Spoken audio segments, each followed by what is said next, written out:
Weh, hantar tak ni apa dia? Tak tahu lah ni. Kau tahu tak ni apa dia? Tak tahu. Kau tahu tak ni apa dia? Oh, ni jawapan dia D. Betul tak weh? Ni kot. Weh, betul tak V sama dengan 7.27? Betul kot. Nisrina, lately ni hang senyap je. Hang ada masalah ke? Yalah, lately ni hang nampak macam tak semangat tu. Actually aku sedih. Sebab apa? Aku didiagnosis kanser payudara. Ha? Serius lah? Mana kena suara tu? Sorry. Tak ada siapa tahu yang aku ni kanser. Keluarga aku semua kena sedih sebab aku dapat kanser. Aku tak mau tunjuk kesedihan aku. Oh, bukan ke ada rawatan untuk kanser tu?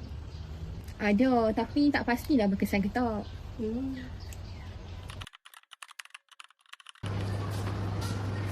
Hai. Kau nak tahu tak? Semalam Nisrina ada cakap yang dia terkena kanser. Ya ke? Ha. Actually, 2 hari lepas aku dah baca pasal nanoteknologi ni. Nah, apa nak? Nanoteknologi. Oh, Aku dah baca, kemoterapi ni tak berkesan lah untuk pesakit kanser macam Nisrina tu. So, diorang sarankan untuk gunakan nanoteknologi. sumpah lah aku tak pernah dengar kan. Dari video tadi, mesti korang nak tahu kan apa tu nanoteknologi. Jom kita terangkan. Nanoteknologi ialah sains dan kejuruteraan yang melibatkan manipulasi jirim pada skala yang kecil iaitu antara 1 hingga 100 nanometer. Nanoteknologi dalam perubatan membantu untuk mendiagnosis, merawat dan mencegah penyakit. Ia membolehkan rawatan dilakukan pada peringkat molekul dan seluler yang tidak dapat dicapai oleh kaedah perubatan tradisional. Kanser payudara ialah penyakit yang kerap dihadapi oleh wanita di seluruh dunia. Oleh itu, nanoteknologi diperkenalkan sebagai alternatif rawatan yang lebih tepat dan berkesan. Nanoteknologi diperlukan dalam bidang perubatan kerana rawatan yang sedia ada kadang-kala kurang tepat dan memberi kesesampingan yang sangat tinggi. Nanoteknologi bukan digunakan untuk kanser payudara sahaja, namun boleh digunakan dalam rawatan kanser yang lain. 5 proses penyedia ubat. Antara proses-proses tersebut adalah nanopartikel, ubat di buku jalan zarah nano yang diperbuat daripada molekul lipid. Kedua, nanopartikel lalu disuntik ke dalam salur darah. Ia akan bergerak melalui sistem peredaran darah ke seluruh badan. Ketiga, nanopartikel boleh mengenali sel kanser melalui 2 cara, iaitu passive targeting di mana sel kanser mempunyai salur darah yang bocor, jadi nanopartikel mudah masuk ke kawasan tumor. Manakala active targeting di mana nanopartikel direka dengan molekul ligand supaya ia boleh mengenal pasti dan melekat secara spesifik. Keempat, setelah sampai ke sel kanser, ubat dilepaskan dan mula menyerang serta membunuh sel kanser. Nanopartikel emas digunakan untuk hasilkan haba yang dikenali sebagai photothermal therapy.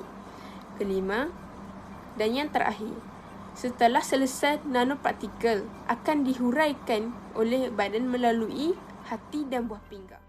Okay, hari ini kita bersama dengan Cikgu Yusof saya. dari SMK Datuk Haji Ahmad Badanu.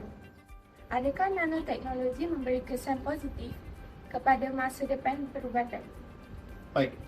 Jadi aspek perubatan pula, ya betul memang memberi kesan kepada pesakit dari segi kualiti kehidupan mereka.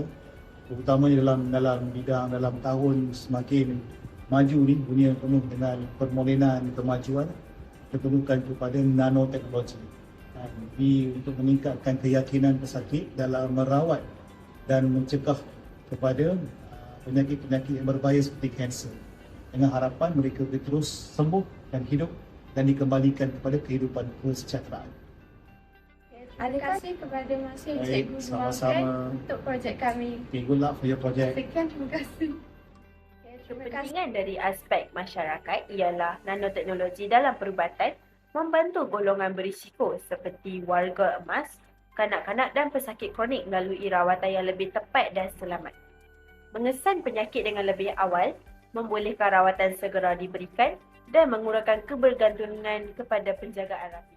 kepentingan Dari aspek persekitaran, nanoteknologi dalam perubatan memastikan penggunaan bahan kimia lebih terkawal kerana dos ubat yang digunakan adalah kecil tetapi berkesan.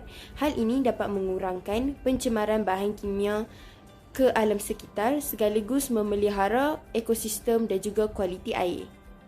Dari aspek masa hadapan pula, nanoteknologi dalam perubatan memacu kemajuan bidang perubatan melalui pembangunan rawatan yang lebih canggih dan tepat. Hal ini mendorong lebih banyak penyelidikan dan inovasi sekaligus menjadikan sistem perubatan lebih moden dan berkesan. Kesimpulannya, nanoteknologi merupakan antara inovasi paling penting dalam bidang perubatan moden dan berpotensi menjadi masa depan rawatan penyakit. Teknologi ini mampu meningkatkan keberkesanan rawatan. Hal ini memberikan harapan baharu kepada pesakit yang mengidap penyakit kronik seperti kanser dan penyakit jantung. Selain itu, pengesanan penyakit dengan nanoteknologi pada peringkat awal sekaligus meningkatkan peluang untuk sembuh.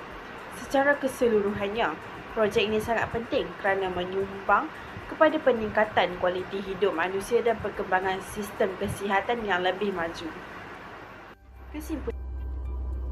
Antara cadangan penambahbaikan bagi teknologi ini ialah yang pertama, mengurangkan harga teknologi agar rawatan dapat diakses oleh semua lapisan masyarakat. Yang kedua, meningkatkan kajian klinikal bagi memastikan keselamatan, keberkesanan dan kebolehpercayaan teknologi ini dalam jangka masa yang panjang. Yang ketiga, memperluas pendidikan dan pendedahan awal kepada pelajar dan masyarakat supaya lebih ramai memahami serta menyokong penggunaannya dalam perubatan.